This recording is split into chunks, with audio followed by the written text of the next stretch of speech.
The first is inertia of rest.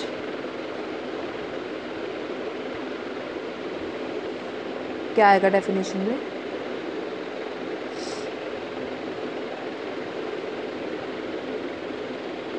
It is the property of a body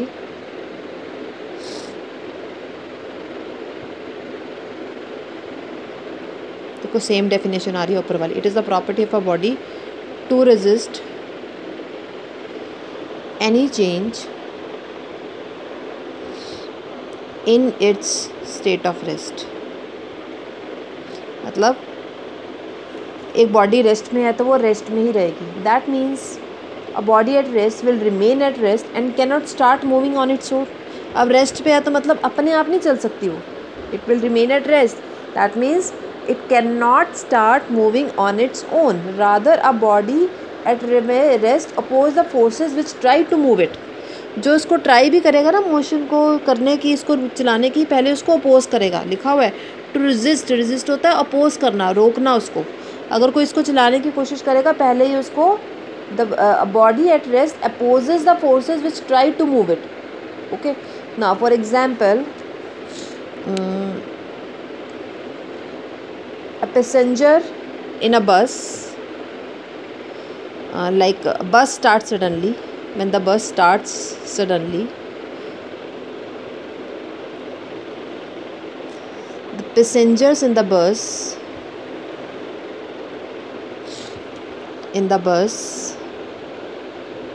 where they goes. आप बस में बैठे हो, बस एकदम चलती है. where you go, you fall backwards. okay, fall backwards. You must have felt it. आपने ज़रूर फील किया होगा कि जब आप बस में बैठते हो और बस एकदम स्टार्ट हो जाती है, where you go you fall backward. आप पीछे की तरफ गिरते हो. क्यों होता है बेसिकली ऐसे? देखो आप ऐसे बैठे हो, ठीक है, आप यहाँ बैठे हो. What happens when the bus start suddenly. जब बस एकदम चलती है, सडनली लिखा हमने, एकदम चलती है. When the bus start suddenly the lower portion which is in contact with the bus. जो हमारी लेग्स हैं, फीट है, which is in contact with bus will come in motion immediately because it is in contact. The lower portion which is in contact with the bus will come in motion immediately but the upper portion was at rest and it will try to remain at rest. Okay, क्योंकि ये it has a property of inertia. So ये क्या कहेगा, मैं तो रुक के रहूँगा, मैं नहीं चलूँगा. अपर पोर्शन, लोअर पोर्शन जो बस के कांटेक्ट में है वो तो आगे चल पड़ेगा क्योंकि वो उसके कांटेक्ट में ही आ, तो हमारा लोअर पोर्शन आगे की तरफ चल जाएगा और पीछे वाला अपर पोर्शन जो है ना वो इनर्शिया ऑफ रेस्ट की वजह से कि मैं तो रेस्ट पे हूँ तो मैं रेस्ट पे रहूँगा, वो पीछे की तरफ गिरेगा. That's why we fall backwards. Okay, so I am repeating. When the bus start suddenly the lower portion which is in contact with the bus will come in the motion immediately, but the upper portion will try to remain as dead due to inertia of rest, so fall backwards. Okay, now I am writing the answer.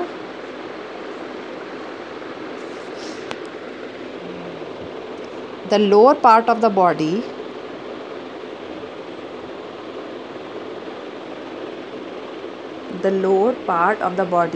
starts moving with the bus.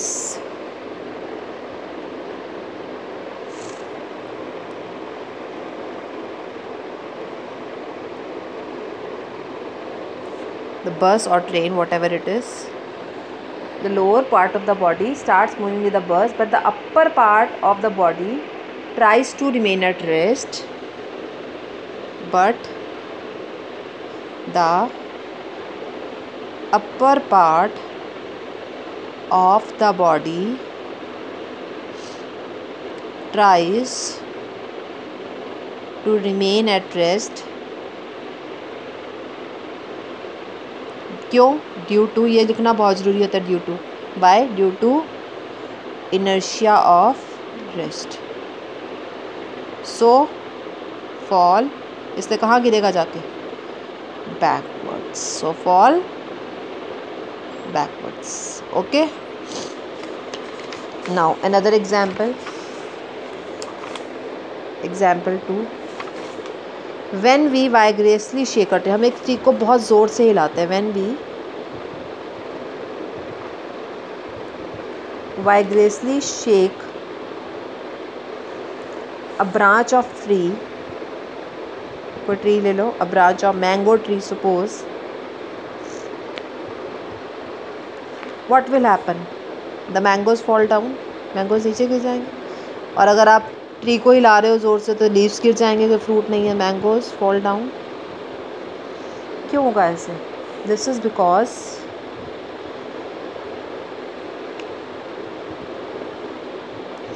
On shaking, जब आप उसको shake कर रहे हो,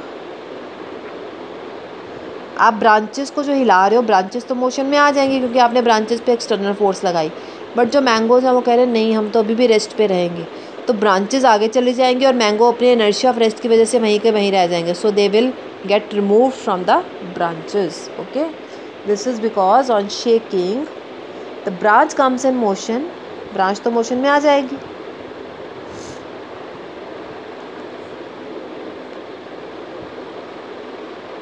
But the mangoes, they will try to remain at rest. Will try to remain at rest by due to inertia of rest. क्योंकि वो ऑडियलपन है, property है। Try to remain at rest due to inertia of rest. Therefore, mangoes, branch आगे चली गई और mango वहीं रह गए, तो they will fall downward, so mangoes will get detached, अलग हो जाएंगे, और अलग होके क्या हो जाएंगे? Fall and fall. The next is inertia of motion.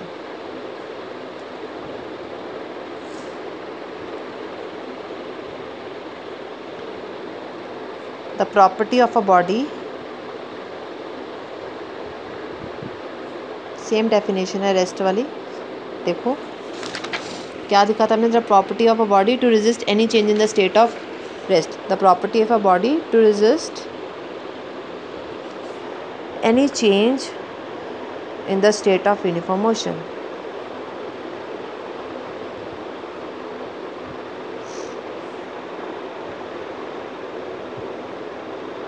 अतः यूनिफॉर्म मोशन में है तो बॉडी की टेंडेंसी क्या रहेगी? यूनिफॉर्म मोशन में ही रहने की रहेगी, मतलब it will try to remain in the uniform motion. Okay, this property is called as inertia of motion. That means a body in motion will remain in motion and cannot stop by its own. जहाँ पे a body cannot start by its own, यहाँ पर body अपने आप नहीं चल सकती, और यहाँ पर बॉडी अपने आप रुक भी नहीं सकती। rather a body in motion opposes the forces. अगर जो मोशन में है तो जो इसको रोक रहा है ना, ये पहले उनको अपोज भी करेगी। Okay, for example when the bus stops suddenly, when the bus stops suddenly,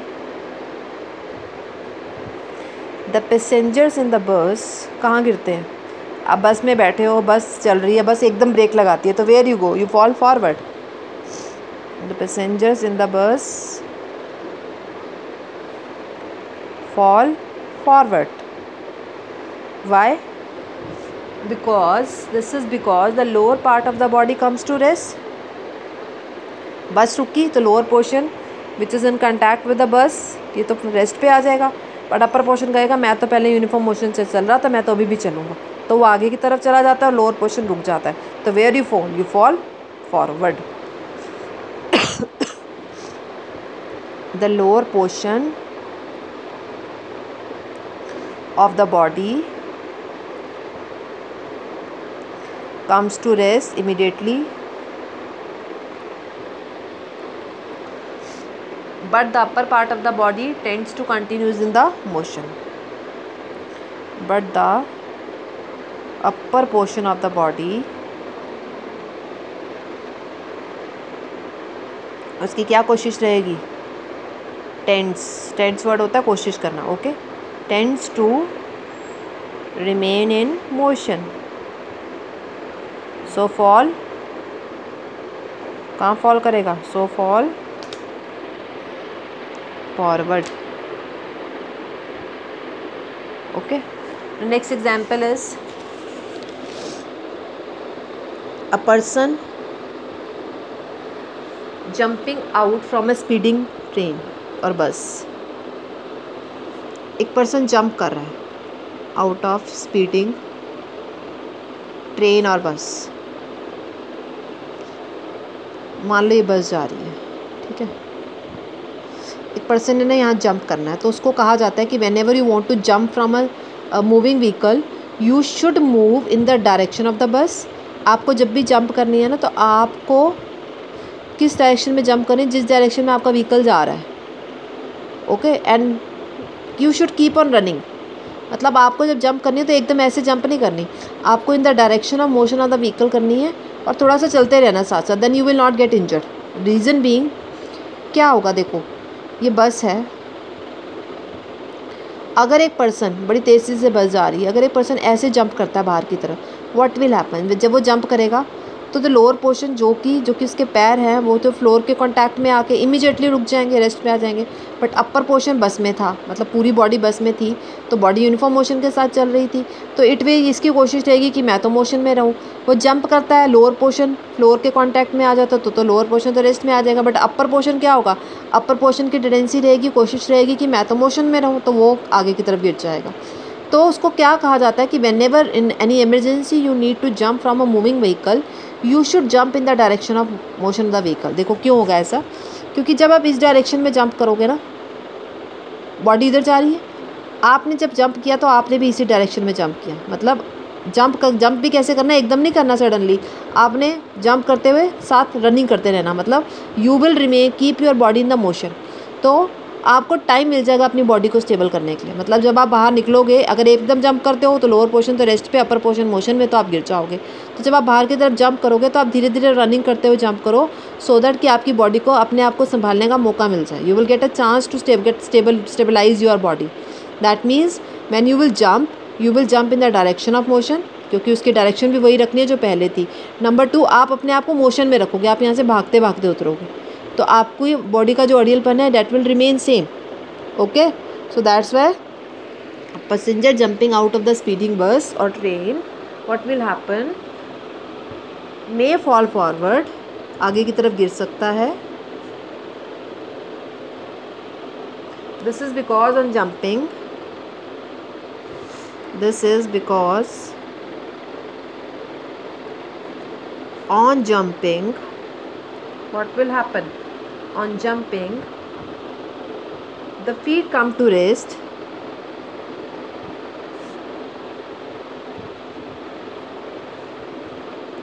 as they touch the ground, feet तो रेस्ट पे आ जाएंगे, as they touch the ground,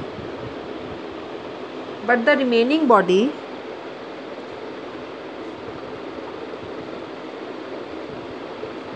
what will happen to that, continues to move in forward direction, आगे की तरफ उसकी कोशिश रहेगी कि मैं तो आगे की तरफ ही चलती रहूँ, continues to move in forward direction.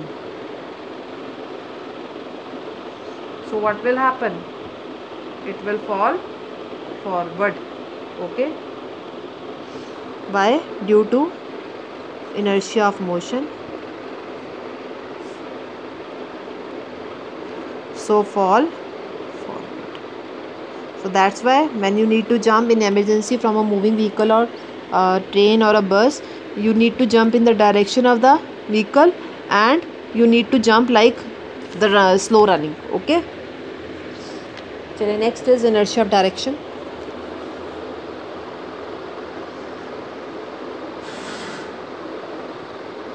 What is that? It is the property of the body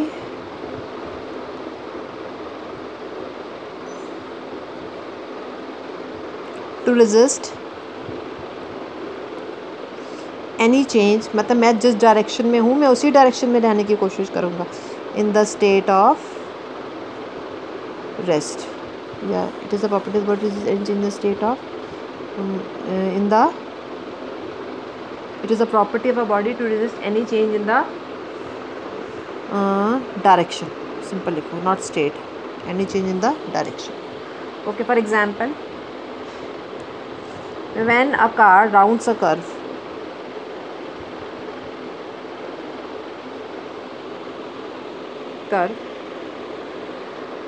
suddenly what happens, a person sitting inside the bus, where it goes? In a car, sitting in the car is thrown outwards, बाहर की तरफ होता है.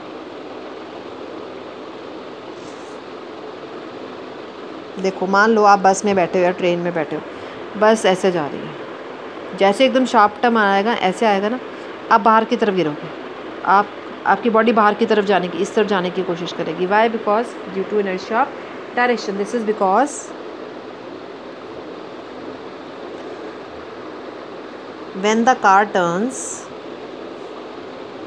जब car मुड़ेगी या कोई vehicle का रॉन्ग शार्प कर मुड़ेगा, the person tries to remain his own regional direction. Person की कोशिश क्या रहेगी कि वो जिस डायरेक्शन में उसी डायरेक्शन में रहे. Tries to remain in his own original direction due to, ये मैंने बोला बार बार ड्यू टू वाली लाइन लिखनी बहुत ज़रूरी होती है.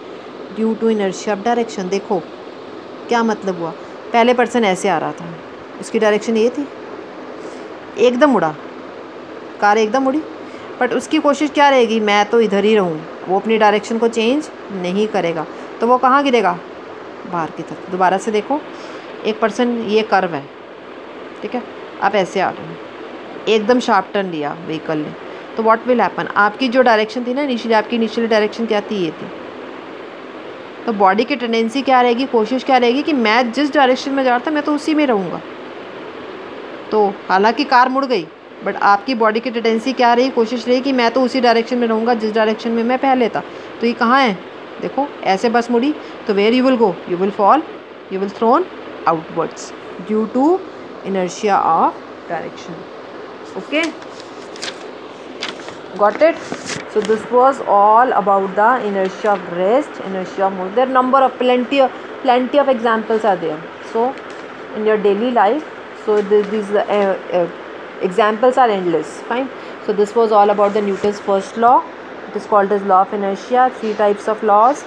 That is 3 types of inertia: inertia of rest, inertia of motion, and inertia of direction. Thank you.